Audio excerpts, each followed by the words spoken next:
Hello, my name is Gary, and I was raised in the western United States, so I'm a native English speaker. I hope that you will enjoy this YouTube channel. Thank you for joining us.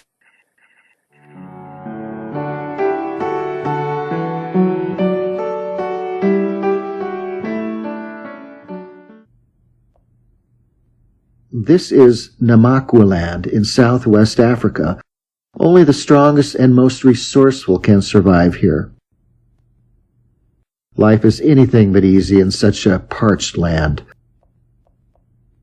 Only 6 inches of rainfall here each year, but when the rain does fall, its effect is miraculous. Flowers in every color of the rainbow unfold to greet the sun.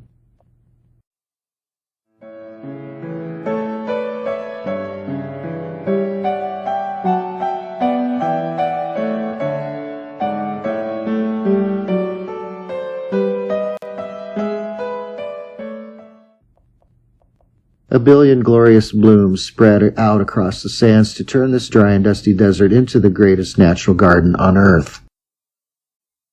Springtime and the desert garden is in full bloom where it meets the sea along the coast of South Africa. It seems to cover almost every square inch of land. Even the stones themselves seem to come alive.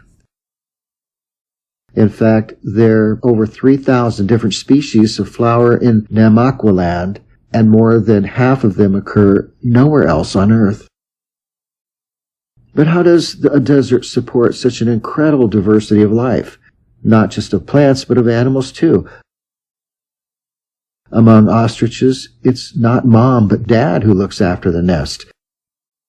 And this proud father has timed his family perfectly to coincide with the full flushes of spring.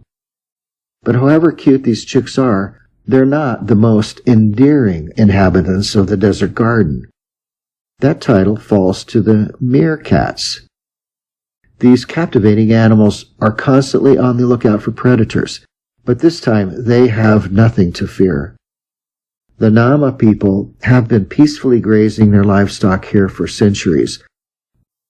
But by far the most important residents of Namaqualand are the smallest. Insects play a vital role in pollinating these desert blooms.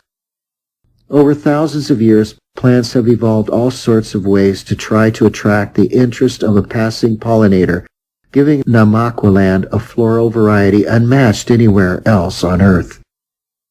Some plants even use deception. The petals of this beetle daisy mimic the colors of a real beetle to try to entice pollinators hungry not for nectar but for love. These gold thorn flowers offer a different bribe. Inside the flower are thousands of tiny but highly nutritious droplets of oil. And to get them, this bee has evolved extra long front legs which can gather the oil from the flower's long horns while pollen rubs off on the bee's body. It's a remarkable relationship which has formed over thousands of generations. The long, slender flowers of these laparosia have helpful arrows, directing hungry insects to a deep well of nectar within. Once again, specialist equipment is required. This time, a very, very long tongue. The flower reaps its reward when the fly collects a face full of pollen and carries its genes to pollinate another flower.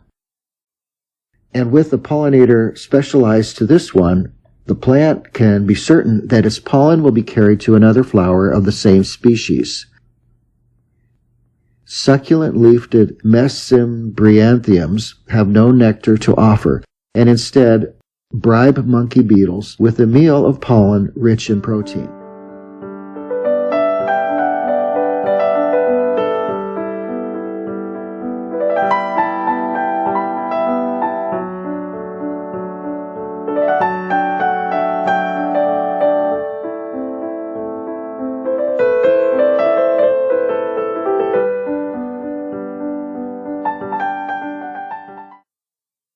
Not all insects enjoy such a happy relationship with the flowers of this desert garden. These foam grasshoppers are hungry vandals, devouring whole flowers, even whole plants, as they try to put on enough weight to be able to reach breeding size before the season ends.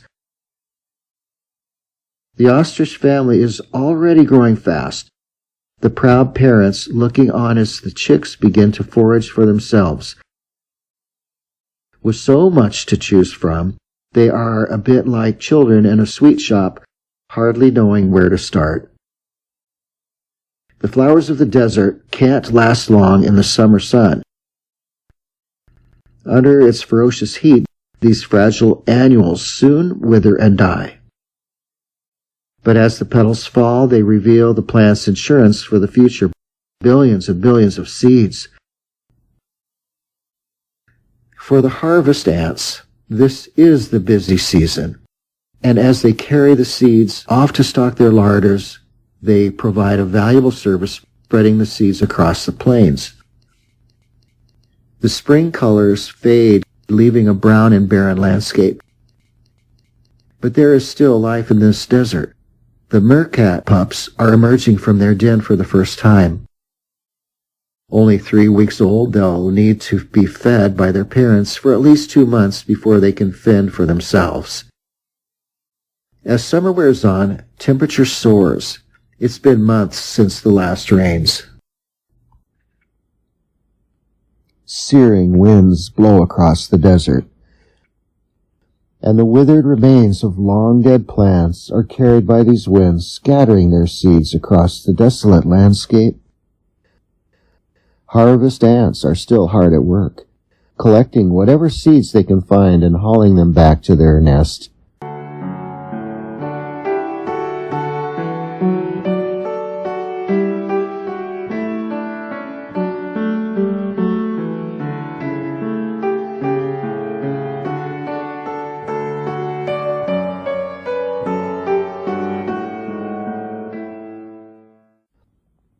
Summer's at its peak, but there is one animal who seems to thrive in this desolation. The foam grasshoppers are fat and well fed, preparing for their final transition to adulthood. They burst out of their old skins into brightly colored new ones, and after months of walking, they finally grow wings. The vivid colors echo those of the spring flowers they fed on, but make them all too easy to spot now. Yet the hungry meerkats leave them well alone, and with good reason. Those bright colors advertise the fact that the grasshoppers are loaded with poison and so not worth eating. The grasshoppers harvest this poison from milkweed, one of the few plants that are still green. The milkweed is loaded with cyanide, which the grasshoppers store in their bodies as they eat. Though it doesn't deter the grasshoppers, the poison does help protect the milkweed from other hungry mouths. The weather is turning once again. This is what our desert garden has been waiting for. The winter rains, the kiss of life. Seed capsules break open and release their treasures. The pebble plants wake up and burst through their protective skins. The rockery of the desert garden begins to flower.